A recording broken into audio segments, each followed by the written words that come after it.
Okay, here goes a .com talk for the 13th of July, 2024.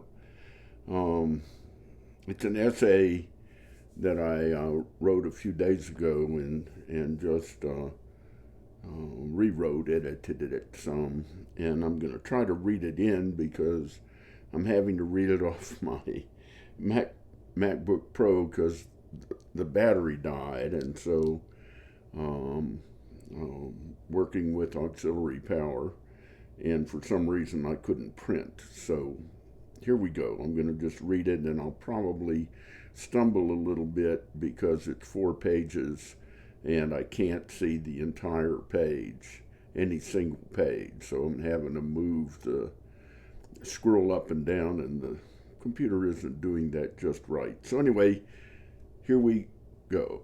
I've titled it The Evolution of Caste, and it goes something like this. For the first million or so years of human evolution, humans adjusted genetically to living in tribal units.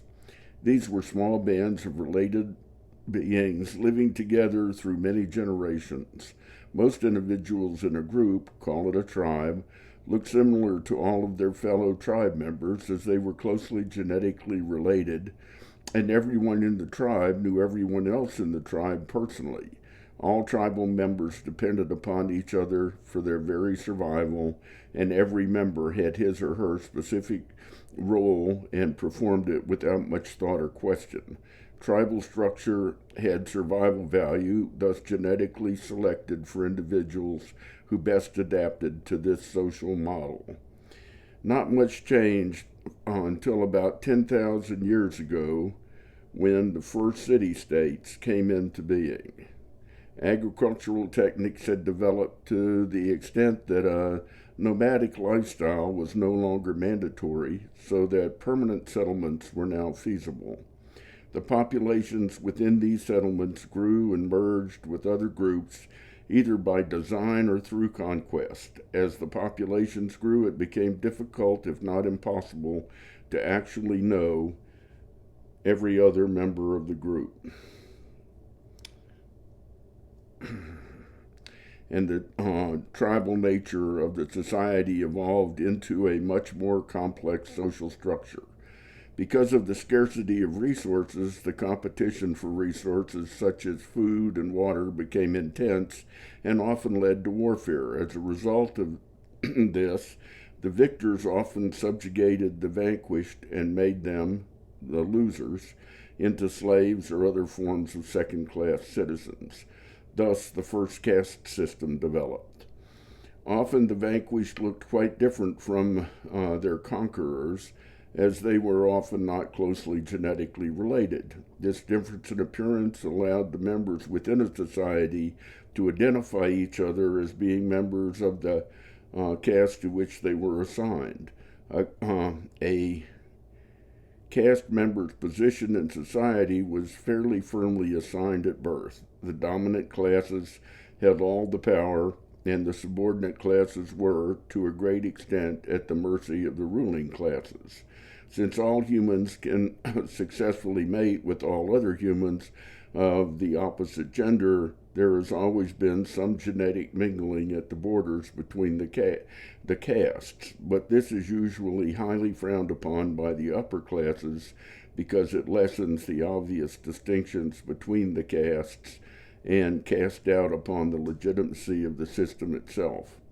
From the earliest development of the first city states, on the caste city states, the caste system has evolved into the various caste systems we see today in the many societies and nations of this planet. Some are obvious and well defined, like the caste system in present day India, where the lower caste members are not allowed to walk on the same sidewalk as the dominant caste members and are not allowed to even touch the members of the upper castes. The royal families of Europe are another example of how the caste system works. Members of royalty must marry members of royalty, and if they marry outside of royal bloodlines, they are ousted from the royal lineage and stripped of their royal title, rank, and inheritance. And now I can't make the damn paper move, so I'm having to work here a little bit. There, it's moving a little. I don't know what I'm doing wrong, but obviously something. There we go. Royals of one nation are allowed to marry royalty from another nation, but are forbidden from marrying commoners even from their own country. Another excellent example from here in the U.S. is the position held by blacks, non-whites here in this country prior to the Civil War. The lower caste of blacks was especially obvious in the South, but it existed throughout the nation. Blacks and other non-whites were, and to a great extent still are, relegated to the bottom rungs of the caste ladder. Consider the plight of the Native Americans today. Western industrialized societies tend to portray themselves as being, for the most part, egalitarian, not dividing their societies into rigid class structures. A close examination of most of these reveals this to be far from the case. The United States stands as an excellent case in point. Here we divide ourselves along many different yet well-defined lines. The most obvious are racial, but perhaps the most well-fixed are financial. Through the inheritance of wealth, social barriers are established and maintained. As the saying goes, it takes money to make money. If a person inherits enough money, he or she need not work at all to increase in wealth throughout his or her lifetime. The average gain in the value of the stock market increases at a much faster rate than the rate of inflation. If one inherits enough wealth and invests it broadly in the market, he or she can gain wealth while still enjoying a rather lavish lifestyle. The distribution of wealth within a modern capitalist system tends to gravitate toward the ends of the spectrum, with the majority of the wealth in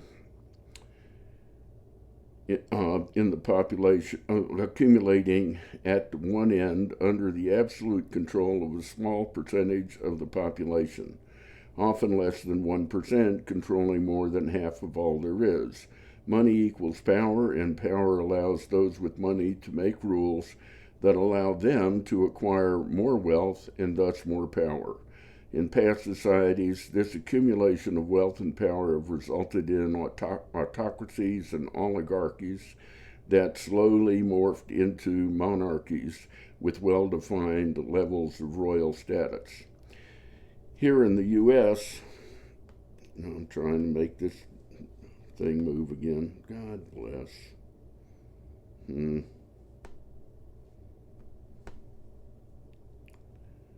Okay, that's okay. Okay. God bless. No, that's not right.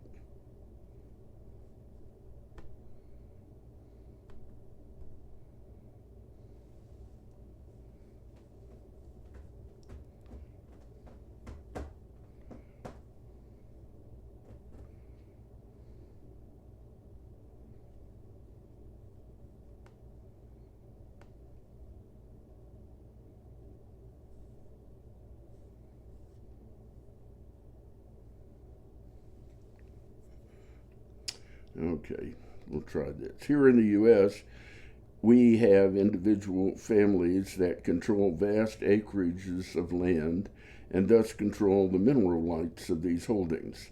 Private individuals control and own the natural resources that have lain dormant under the land that they own for millions of years. These resources are not owned by the state or national government. They are privately held to be used for the betterment of the owners as they see fit. The private ownership of vast amounts of land gives the owner access to vast sums of money. That gives them vast political power. The power can be and is used to perpetuate the system that created the power in the first place. Most people understand these simple truths at some level. People generally try to improve their social standing and feel a need to position themselves in a hierarchical fashion at a level that distinguishes them clearly as being above those below them.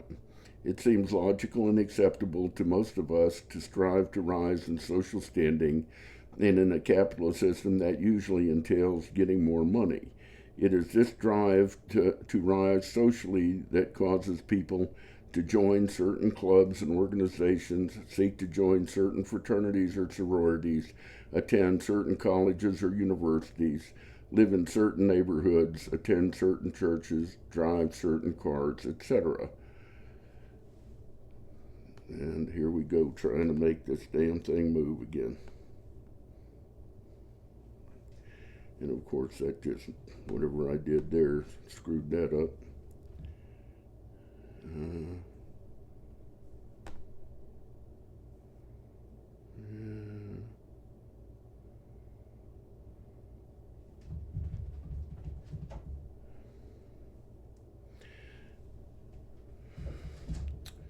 Most of the wealthiest families in our society tend to marry and are encouraged to marry within their caste. This keeps the wealth in the hands of those who already have it. This tendency to define ourselves as being both separate from and superior to other is as old as the earliest tribal societies. It is a part of our genetic code and had great survival value when we humans lived as members of small tribes. It still remains as a part of our human genetic heritage. It is innate within us. We see it manifest itself every football season as we cheer for the home team. It is the root source of ethnocentrism, which manifests itself as rabid nationalism. It forms a significant part of our concept of self. Danes do not look like Chinese. Africans do not look French. But being different does not and should not imply one group is better than another. Birds of a feather do flock together, but one bird species is not inherently superior to another. It is natural and understandable that people that look a lot alike, have similar past social and cultural histories, and speak similar dialects, tend to congregate with each other. Most of us would feel rather uncomfortable if we found ourselves in a group of Pakistani cricket fans, and they would feel awkward in a group of die-hard Alabama fans. Roll Tide. It seems to me that if humanity is to survive this nuclear age and the other existential threats that we see before us, we the people, must understand and address this innate drive toward ethnocentrism and not let it dictate our decisions regarding our relationships with each other. For the first time in the long history of our planet, one species has developed the capacity to annihilate itself and most of the other life forms on the planet.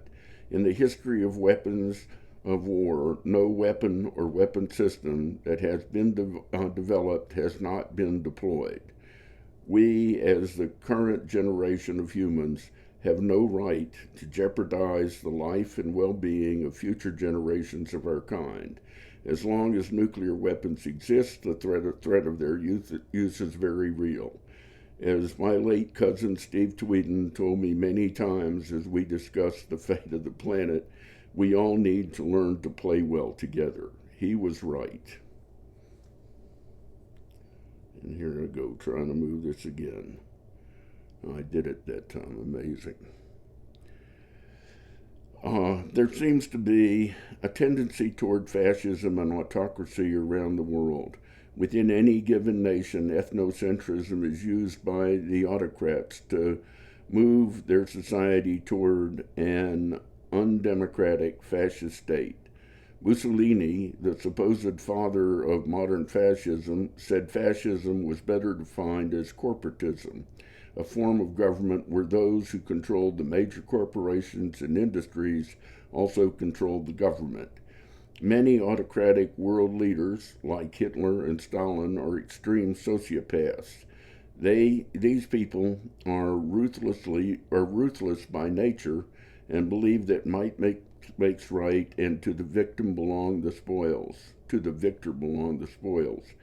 Being sociopathic, they are devoid of sympathy and empathy and consider these traits as signs of weakness in others to be used to their best advantage.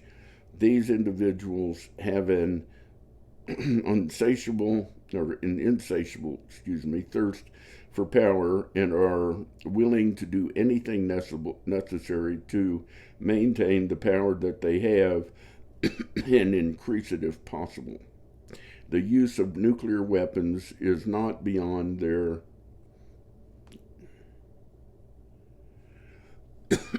consideration.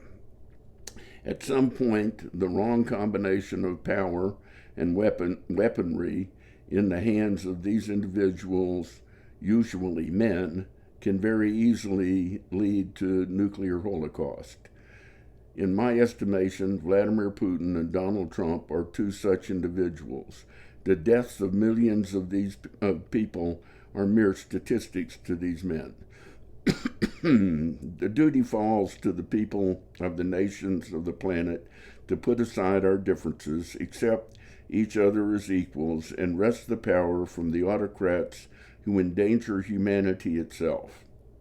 We have our role to play in protecting present and future generations of our kind from the destructive forces we, as humans, have unleashed upon Mother Nature herself.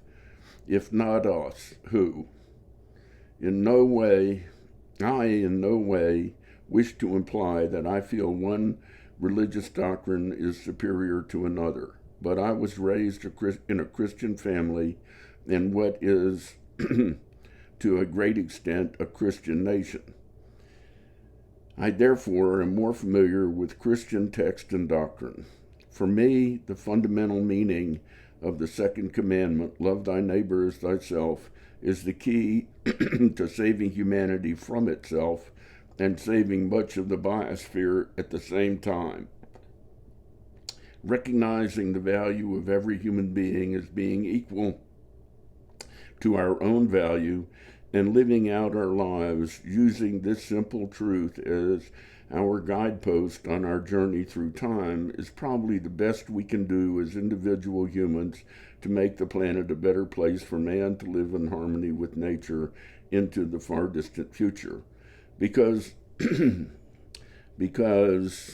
I and most people reading or hearing these words live in the United States, I feel that we have an especially important role to play in bringing a lasting world peace. We live in the most wealthy and militarily powerful nation in history. We have a semblance of a democracy and thus have some, if weakened, say in the fate of our government and its actions. The power we have as individuals is far greater than the individual power of the citizens of most, if not all, other nations. By understanding our tribal nature and consciously trying to see our tribe as being humanity itself, we can do much to overcome the ethnocentrism that forces us to see other humans as both different and less than. The fate of the earth hangs in the balance. We have our marching orders. It is up to us.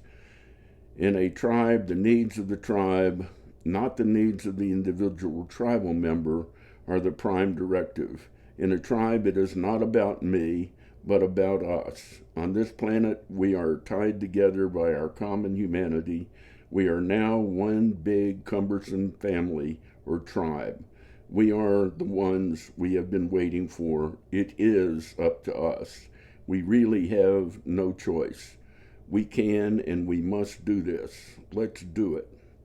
And then I say, imagine, referring to John Lennon's song. Okay, well, that was it. Broken up as it was. Sorry about that. Had to read it off my computer that wasn't acting right, but got her done. Okay, well, until next time, have a nice life.